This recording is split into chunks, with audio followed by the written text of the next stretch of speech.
right? Not recalling. I got to now go and recall. Now that there's a witch across the street, I got to go recall what my power in God is. I got to go remember what I'm supposed to be doing and how.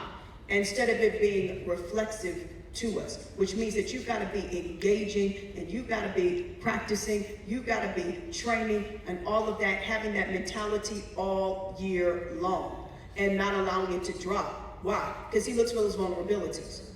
So what do I mean by that? Okay, God didn't do something I want. I'm mad now, so I'm not going to pray for 3 weeks. Vulnerability. Boom. Opportunity. Wow. Right? So it knows that you're not really serious. All of those sends out message that you're not really a contender. You're playing around.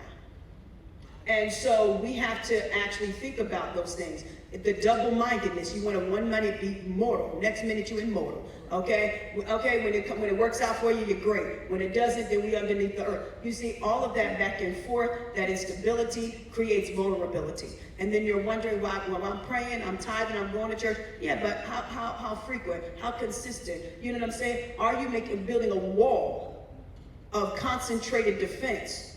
Or do you have these gaps because you're going through something in your life, okay, at that time? If you're in that moment, you need to call an intercessor. You need to call somebody who you know.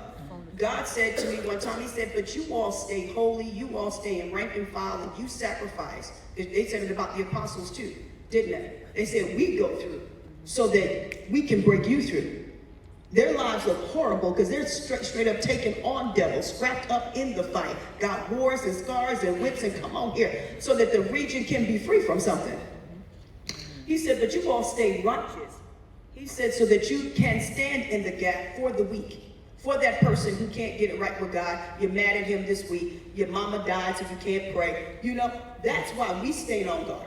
While we stay in our position and we stay righteous. Because God said the effectual fervent prayer of the what? Righteous. Right. Not the want to. Not the pleading.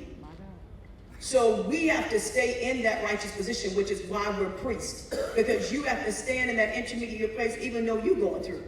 But your actions still have to stay firm.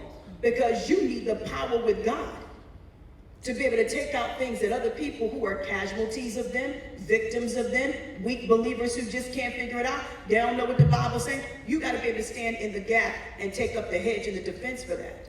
So if you know that your lifestyle has been a little bit crazy, you ain't been praying, or you and God have issues on the line, you and other believers have issues on the line, you're out of obedience when it comes to your call, you're wishy-washy and acting flaky, go get an intercessor, and prayerfully one that you can, accredit.